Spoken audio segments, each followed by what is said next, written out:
সৰ্বপ্ৰথমে উচ্চতম ন্যায়ালয়ক আমি শ্ৰদ্ধা জনাই আমাৰ পৰম্পৰা যি যুঁজ আমি 82 চনৰ পৰা পাতি আহিছোঁ আৰু এই যুঁজত মোৰ বৰ্তমান 43 বছৰ একেৰাহে সম্পাদকৰ পৰা ধৰি মানে মুখ্য পৰিচালক তথা এতিয়া বৰ্তমান সভাপতি আৰু মুখ্য পৰিচালক কাম কৰি আহিছোঁ আৰু ইয়াৰ বহুতো বাধা নেওচি আমি প্ৰতি বছৰে যুঁজ পাতি আহিছোঁ আৰু এই বছৰো পাতিম।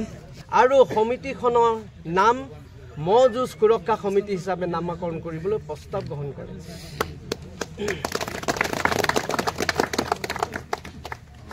বিহু পালেহে মহৰ উৎপাতটো হয়ে 1 তাৰিখৰ দিনৰ ৰাইজ আমাৰ গোটেই ৰাইজে মহ যুঁজ পাতিয়ে আছে আৰু পাতিবই লাগিব। পূৰ্বৰ নিয়ম কাকা দেউতা আৰু কাকা দেউতাৰ দিনৰ পৰা আমাৰ মহ যুঁজ পাতিয়ে আছে। সেই যমুনা জলাহত আমাৰ আঞ্চলিকত সভাপতি বহি থাকে যোগেন বনিয়া মধ্য অসমত মহ যুঁজ হয়, গতিকে আমি ইয়াত মহ যুঁজাম বুলি ইয়াত গোৱালসকলে সাজু হৈ আছে। অশেষ দিন ৰাত কষ্ট কৰি গোৱালসকলে যিহেতু মহ ৰাখিছে আৰু মহ যুঁজ সমিতিসকলো মহ যুঁজ পাতিবই, কাৰণ চৰকাৰৰ লগত এটা আলোচনা কৰি এটা মহ যুঁজ সিদ্ধান্ত হ'বই। নমস্কাৰ, মোৰ অন্য এটা ভিডিঅ'লৈ আপোনালোকক স্বাগতম জনাইছোঁ। মই ৰন্তুমণি, আপোনালোকে চাই আছে জানিব মন যায়। আজি মোৰ জানিব মন যায় জৰিয়তে আপোনালোকক দেখাবৰ কাৰণে চেষ্টা কৰিছোঁ পেটাৰ আবেদনৰ ভিত্তিত উচ্চ ন্যায়ালয়ে যি মহ যুঁজ বন্ধ কৰিছে, সেই মহ যুঁজ বন্ধক লৈ 4খন জিলাৰ মধ্য অসমৰ 4খন জিলাৰ একত্ৰিত হৈ 12 পূজিয়াত যি এখন মহ যুঁজ সুৰক্ষা সমিতি গঠন কৰিছে, সেই ঠাইত মই উপস্থিত আছোঁ। তেখেতসকলৰ সেই সমিতিয়ে কি সিদ্ধান্ত লৈছে আৰু কেনেধৰণৰ কি পৰ্যায়ৰ উচ্চ ন্যায়ালয়ৰ সৈতে তেখেতসকলে এই ন্যায় প্ৰক্ৰিয়া আগবাঢ়িব, সেই সকলোবিলাক কথা মোৰ ভিডিঅ'তে যাতে আপোনালোকক জনাম। আপোনালোকে ভিডিঅ'টো শেষলৈ চাই থাকিব আৰু কেনে পায় কমেণ্ট কৰি জনোৱাৰ লগতে ভিডিঅ'টোতে শ্বেয়াৰ কৰি আপোনালোকে 10জন চাব পৰাকৈ সুবিধা কৰি দিব আৰু লগতে মোৰ জানিব মন যায় পেজটো এটা ফ'ল' কৰিব নাপাহৰিব আৰু ভিডিঅ'টো আপোনালোকে শেষলৈ চাই থাকিব। আৰু আমি ভাবিছোঁ যাতে আমাৰ আজি এই আমাৰ আইনে যি আমাক মহ যুঁজ কমিটি চৰকাৰী কৰিছে, সেইটো আমি তেওঁলোকে আইনত তেওঁলোকে কৰিছে, কিন্তু আমি এইটো মানি ল'ব নোৱাৰোঁ। আমাৰ কথা হ'ল কি, আমি জাতীয় উৎসৱ আমি এইটো পালিয়ে যাম আৰু কৰি যাম। তেওঁলোকে বাধা যিমানেই নকৰক আমি তাৰ পোকৰে খেদি তেওঁলোকৰ লগত আমি সমানে ফেৰ দিবলৈ আগবাঢ়ি যাম। আৰু মহ যুঁজ সকলো মহ গোৱাল মহ গৃহস্থক লৈ আমি সকলোৱে তেওঁলোকৰ ইয়াৰ বিপক্ষে থিয় হ'ম বুলি মই আশা কৰিছোঁ। আপোনাৰ ঘৰ ক'ত? মোৰ ঘৰ কামপুৰ চৰাইহাগী। মই দক্ষিণ কামপুৰৰ মহ যুঁজ সমিতিৰ সভাপতি আৰু মোৰ ঘৰ হ'ল কামপুৰ এই চৰাইহাগী। আপোনালোকৰ মহ যুঁজ কিমান বছৰ ধৰি অনুষ্ঠিত কৰি আছে? এইবাৰ কিমানতম? আমাৰ মহ যুঁজ মানে 85 চনৰ পৰা তাত আৰম্ভ হৈ আছে। তাৰ পৰাই আমি এতিয়ালৈকে মহ যুঁজ পাতি আছোঁ। আমি প্ৰশাসনৰ ওচৰত যাম, প্ৰশাসনে কি কয়, প্ৰশাসনক নেওচি হ'লে আমি মহ যুঁজ পাতিবলৈ আমি আগবাঢ়িম। আমি তাত প্ৰশাসনৰ লগত প্ৰত্যুত্তৰ দি হ'লেও মহ যুঁজ পাতিবলৈ আমি বিচাৰোঁ। দাদা আপোনাৰ ঘৰ ক'ত? মোৰ ঘৰ দক্ষিণ চাংচুক চৰাইহাগী। আপুনি মহৰ গোৱাল নে? নহয়, মই সদস্য মহ যুঁজ কমিটি। ইয়াতে আপোনাৰ ঘৰ? মোৰ ঘৰ বৰিবন্ধাত। বৰিবন্ধা। আপোনালোকৰ মহ যুঁজ কিমান বছৰ ধৰি অনুষ্ঠিত কৰি? 82 চনৰ পৰা আৰম্ভ একেৰাহে। সৰ্বপ্ৰথমে উচ্চতম ন্যায়ালয়ক আমি শ্ৰদ্ধা জনাই আমাৰ পৰম্পৰা যি যুঁজ আমি 82 চনৰ পৰা পাতি আহিছোঁ আৰু এই যুঁজত মোৰ বৰ্তমান 43 বছৰ একেৰাহে সম্পাদকৰ পৰা ধৰি মানে মুখ্য পৰিচালক তথা এতিয়া বৰ্তমান সভাপতি আৰু মুখ্য পৰিচালক কাম কৰি আহিছোঁ আৰু ইয়াৰ বহুতো বাধা নেওচি আমি প্ৰতি বছৰে যুঁজ পাতি আহিছোঁ আৰু এই বছৰো পাতিম। কিন্তু পাতিলেও আমি উচ্চতম ন্যায়ালয়ে যিটো নিষেধাজ্ঞা আইন কৰিছে সেইটো আমি প্ৰথমে তেওঁলোকক আমি শ্ৰদ্ধা জনাইছোঁ। আমি তেওঁলোককো বেয়া নবোলোঁ আৰু আমাৰ পৰম্পৰা যিটো আমাৰ এই যুঁজখন, গতিকে আমি এইটোও পাতিব লাগিব। গতিকে তেখেতলোকৰ লগত আমি পৰামৰ্শৰ মাজেৰে আমি আমাৰ এই পৰম্পৰা যুঁজখন আমি পাতিবই লাগিব। কাৰণ নহ'লে আমাৰ মহ ৰখা গোৱালসকলৰ বহুত অসুবিধা আহে। কাৰণ আঘোণ পুহ মাহ সোমোৱাৰ লগে লগে মহৰ গুৰিত কিছুমান পোকৰ সৃষ্টি হয়। যেতিয়া এই পোকৰ সৃষ্টি হয় তেতিয়া মহবোৰে যুঁজিব নাপালে বা কিবা খুন্দা মাৰিব নাপালে তেখেতলোকে সেই পোকবোৰ আঁতৰি নাযায়। সেয়েহে মহৰ গোৱাল তথা অন্য কিবা অসুবিধাৰ সৃষ্টি কৰে বুলি মহ গোৱালসকলে আমাৰ সমিতিসমূহক মানে হেঁচা দিয়ে। কাৰণ আমি মহবিলাক কেনেকৈ ৰাখিম তেতিয়া আমি যুঁজাব নোৱাৰোঁ। গতিকে আপোনালোকে চেষ্টা কৰক, আপোনালোকে সমিতিয়ে যিকোনো প্ৰকাৰে আমাৰ মহবোৰ মানে শান্তি হ'বলৈ আপোনালোকে চেষ্টা কৰক। গতিকে তেনেকৈ হেঁচা পায় আমি যিকোনো প্ৰকাৰে যুঁজখন পাতিবলৈ আমি সক্ষম হওঁ। আৰু সেইকাৰণে আমি প্ৰতি বছৰে বহুত বাধা নেওচি হ'লেও আমি পাতি আহিছোঁ। আৰু চৰকাৰে যেনেকৈ ইয়াৰ আগৰবাৰ আমাৰ বেৰিকেড দিবলৈ দিলে আমি বেৰিকেড দি হ'লেও আমি যুঁজ চলাইছোঁৱেই। আৰু এইদৰে আমি চৰকাৰে আমাক তেনেকৈ দিয়ক, আমি বেৰিকেড দিম। যোৱা বছৰ যিটো দিছিল 75 মিটাৰকৈ এখন বেৰিকেডৰ আহিব দিছে, দৰকাৰ হ'লে আমি 150-200 মিটাৰ আমি বেৰিকেড দিম। অথচ আমি মানে সংৰক্ষণ কৰি মহ আৰু ৰাইজক সংৰক্ষণ কৰি হ'লেও আমি মানে যুঁজ পাতিবই লাগিব, নহ'লে আমাৰ মহ গোৱাল ৰখা অসুবিধা হ'ব। আপুনি ক'ব বিচাৰিছে আমি আইনকো সন্মান জনাব লাগিব আৰু আমাৰ পৰম্পৰা যি সংস্কৃতি সেই সংস্কৃতি জীয়াই ৰাখিব লাগিব, হয় নহয়? গতিকে তেখেতৰ কথাষাৰ আপোনালোকে শুনিলে, তেখেতৰ মনৰ অনুভৱ মই জনাবৰ কাৰণে চেষ্টা কৰিলোঁ। ইয়াতে দেখিছে ইয়াত 4খন জিলাৰ ব্যক্তি আছে, যথেষ্ট ব্যক্তি আছে। তেখেতসকলৰ আৰু 2-এজনৰ মনৰ কথা মই জনাম, মোৰ জানিব মন যায় জৰিয়তে আপোনালোকে চাই থাকিব।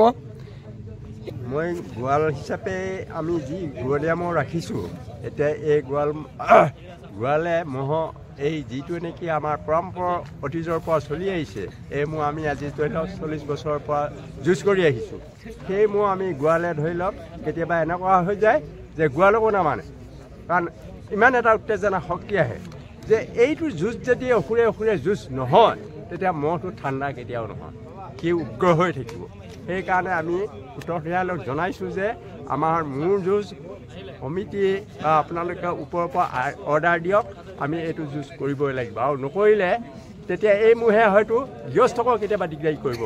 সি যুঁজ পালেহে সি ঠাণ্ডা হ'ব, আৰু যুঁজ নাপালে সদায় সি উগ্ৰ হৈ থাকিব। সেইকেইটাকে আপোনালোকৰ উচ্চ ন্যায়ালয়ে যুঁজৰ অৰ্ডাৰটো দি দিয়ক। আমাকেই নহয়, ধৰ্মকেই নহওক, ইয়াত সামূহ ৰাইজ আছে, এই সকলো ৰাইজে যদি গোৱালে গাঁৱে জেগাই আছে, আপোনালোকে পাইছে এইবিলাক পেপাৰে পত্ৰই। গতিকে এইটো অৰ্ডাৰ দিয়ক, কওঁতে অৰ্ডাৰ আমি এইটোহে বিচাৰিছোঁ। হয়, তেখেতে উচ্চ ন্যায়ালয়ৰ যি বন্ধ তেখেতসকলক অনুৰোধ জনাইছে যে মহ যুঁজটো আমাৰ ঐতিহ্য যিটো পৰম্পৰা সংস্কৃতি অনুষ্ঠিত কৰিবৰ কাৰণে তেখেতে অনুৰোধ জনাইছে উচ্চ ন্যায়ালয়ক। আৰু 2-এজনৰ পৰা মই জনাবৰ কাৰণে চেষ্টা কৰিম। মহটো মাঘৰ বিহু পালেহে মহৰ উৎপাতটো হয়ে। 1 তাৰিখৰ দিনৰ ৰাইজ আমাৰ গোটেই ৰাইজে মহ যুঁজ পাতিয়ে আছে আৰু পাতিবই লাগিব। পূৰ্বৰ নিয়ম কাকা দেউতা আৰু কাকা দেউতাৰ দিনৰ পৰা আমাৰ মহ যুঁজ পাতিয়ে আছে। সেই যমুনা জলাশয়ত আমাৰ আঞ্চলিকত সভাপতি বহি থাকে, যোগেন বনিয়া সভাপতি। তেওঁ বহি পেলাই তেওঁ আলোচনা কৰি পেলাই আমাৰ মহ যুঁজ পাতিবই, আৰু নপতাকে কেতিয়াও নাথাকে। আৰু মহৰ পোক যেতিয়া লাগিব গোৱালক আগুৰি ল'ব, এইটো নহ'লে থাকিবই নোৱাৰিব। সেইকাৰণে মহ যুঁজ পাতিবৰ কাৰণে আমাৰ ৰাইজে পাতোঁ বুলি স্বীকাৰ কৰিছে। এতিয়া তাৰপিছত আপোনালোকৰ এতিয়া ৰাইজৰ ভিতৰতে ৰাইজে যিটোকে কয় সেইটোকে মানি চলিবই লাগিব, নচলিলেতো নহ'ব। সেইটোৱে মোৰ কৰ্তব্য। ধন্যবাদ। আজিৰ সভাত প্ৰথম লিখিছোঁ, আজিৰ সভাত মুঠ 4খন জিলাই অংশগ্ৰহণ কৰিছে। আজি এই 4খন জিলাৰ সাধাৰণ সভাই সৰ্বসন্মতি কৰ্মে অসমত এখন পূৰ্ণাংগ মহ যুঁজ সমিতি গঠন কৰাৰ সিদ্ধান্ত গ্ৰহণ কৰে আৰু সমিতিখনৰ নাম মহ যুঁজ সুৰক্ষা সমিতি হিচাপে নামাকৰণ কৰিবলৈ প্ৰস্তাৱ গ্ৰহণ কৰে।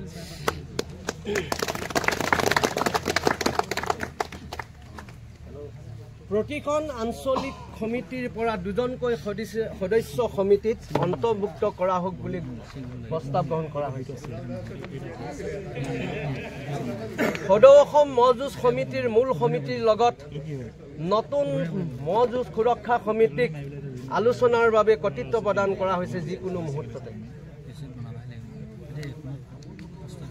অন্তৰ্ভুক্তি নোহোৱা আজি যিসকল এবচেণ্ট আছে ইয়াত, সেই আঞ্চলিক মহ যুঁজ সমিতিৰ লগত মূল সমিতিয়ে আলোচনা কৰি তেওঁলোকক আমাৰ মাজলৈ অনাৰ বাবে প্ৰস্তাৱ গ্ৰহণ কৰা হৈছে।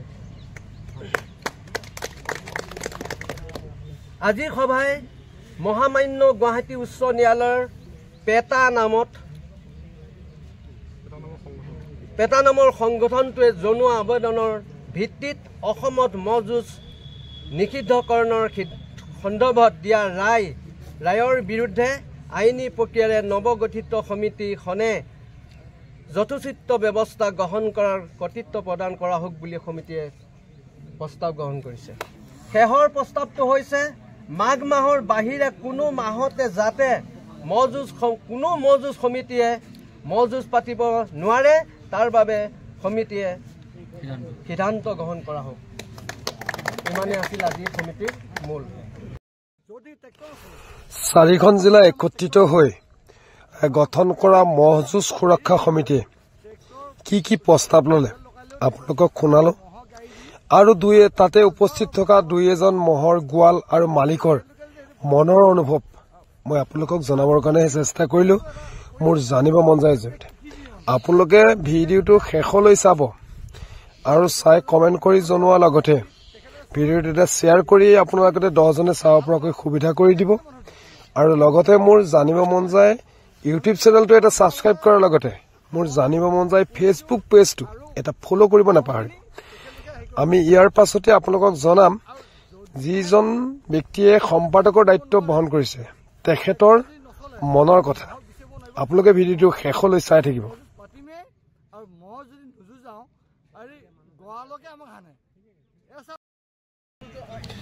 পেটা আবেদনৰ ভিত্তিত উচ্চ ন্যায়ালয়ে মহজুজ বন্ধ কৰাৰ সংক্ৰান্তক লৈ মধ্য অসমৰ প্ৰায় 4খন জিলাৰ একত্ৰিত হৈ আজি 12 বজাত যি সমিতি মহজুজ সুৰক্ষা সমিতি গঠন হোৱা বুলি মই শুনিছোঁ।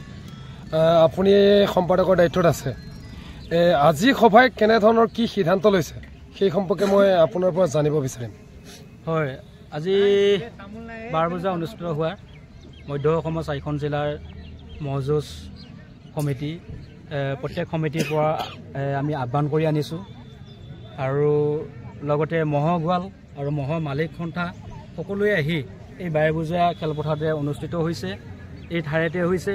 আৰু আপোনালোকে দেখিছে আজি আমি ইয়াতে সকলো ৰাইজক এটা নৱবৰ্ষ আৰু ভোগালী বিহু আগতীয়াকৈ আমি এটা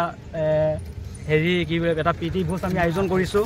গতিকে এই সভাত আমি এটাই সিদ্ধান্ত লৈছোঁ সকলো ৰাইজৰ পৰা যে আগন্তুক মহযুঁজৰ যি আমি উচ্চ ন্যায়ালয় বন্ধ ঘোষণা এটা আমি পাইছিলোঁ সেই মৰ্মে আজি ইয়াত একগোট হৈ আমি সকলোৱে একগোট হৈ আমি এইটোৱে সিদ্ধান্ত কৰিছোঁ যে এই সমিতিখন আমি গঠনৰ দ্বাৰাই এই সমিতিখনে আমি চৰকাৰলৈ এটা আমি আহ্বান কৰিম যেন এটা সংগঠনৰ লগত আলোচনা কৰি উচ্চ ন্যায়ালয়ে যেন ৰায়দান এটা দিয়ে আমি চৰকাৰক আহ্বান কৰিবৰ কাৰণে আজি আমি ইয়াত গোট খাই আমি এখন সমিতি গঠন কৰিছোঁ।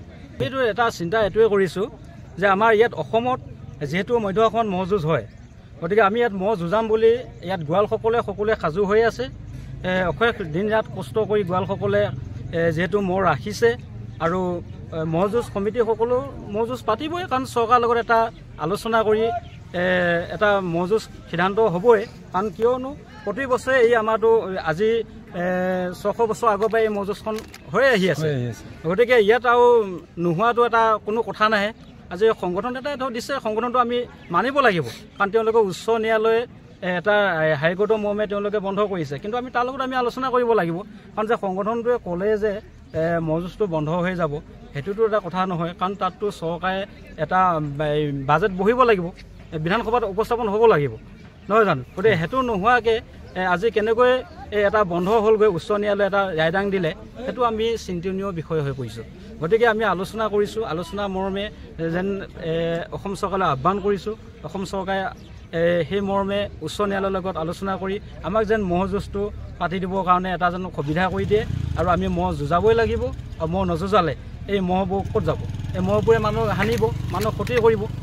মহ গ'লে মহ ৰাখিব নোৱাৰিব। এই মহবিলাক আমি কি কৰিম? আজি মহবিলাক ৰাখিবৰ কাৰণে গাড়ী হাল মাৰিবৰ কাৰণে আমাৰ কামেই নাই, কাৰণ আজি ট্ৰেক্টৰ ওলাই গ'ল, JCB ওলাই গ'ল, ট্ৰেক্টৰ ওলালে, এইফালে পাৱাৰটোলাৰ ওলালে। গতিকে মহৰ কি কাম আছে? মহতো কাম নাই। মহটো আমি পৰম্পৰা হিচাপে আমি ৰাখিছোঁ, কষ্ট কৰি ৰাখিছোঁ, নিজৰ ল'ৰা ছোৱালীদৰে পোহপালন দিছোঁ, তাত বেজি ট্ৰিটমেণ্ট লিভাৰ নিজৰ ল'ৰা ছোৱালীকো এইখিনি খোৱা নাই, আমি নিজেই খোৱা নাই লিভাৰ কেলছিয়াম বহি, কাৰণ তথাপিও আমি মহক খুৱাই মহ পালন কৰি ৰাখিছোঁ, মহটো যুঁজাম বুলি বোলে। গতিকে এইটোৱে আমাৰ আহ্বান থাকিল, পেটা সংগঠনলৈ আহ্বান থাকিল, আৰু লগতে আমাৰ চৰকাৰলৈ আহ্বান থাকিলে। আৰু এইখিনিতে মই ক'লোঁ, যদি সংগঠনে বন্ধ কৰিছে তেখেতলোকে হেৰি কৰক, তেখেতলোকে যিসকল গোৱাল আছে, গোৱালৰ মহ আছে, তেখেতলোকক এজন গোৱাল দিয়ক চৰকাৰে, বা তেখেতলোকে যদি বন্ধ কৰি দিয়ক। আৰু কাৰণ 10 বছৰত যদি ট্ৰেক্টৰ নচলে, য'ত নেকি পাৱাৰটিলাৰ নচলে, তাত আমি মহৰ গাড়ী দি আমি ধান খাওঁ। মোৰ ঘৰ ৰহাত। পেটাৰ আবেদনৰ ভিত্তিত উচ্চ ন্যায়ালয়ে মহ যুঁজ বন্ধ কৰাক লৈ মধ্য অসমৰ 4খন জিলা একত্ৰিত হৈ যে মহ যুঁজ সুৰক্ষা সমিতি গঠন কৰিলে তেখেতসকলৰ সকলোবোৰ কথা মই মোৰ ভিডিঅ'টোৰ জৰিয়তে আপোনালোকক জনাবৰ কাৰণে চেষ্টা কৰিলোঁ। আপোনালোকে ভিডিঅ'টো চাই কেনে পায় কমেণ্ট কৰি জনোৱাৰ লগতে ভিডিঅ'টোতে শ্বেয়াৰ কৰি আপোনালোকে 10জনে চাব পৰাকৈ সুবিধা কৰি দিব আৰু লগতে মোৰ জানিব মন যায় ইউটিউব চেনেলটো এটা ছাবস্ক্ৰাইব কৰাৰ লগতে মোৰ জানিব মন যায় ফেচবুক পেজটো এটা ফ'ল' কৰিব নাপাহৰিব। আজিলৈ ভিডিঅ'টো ইমানতে সমাপ্ত কৰিছোঁ। ধন্যবাদ। জয় আই অসম।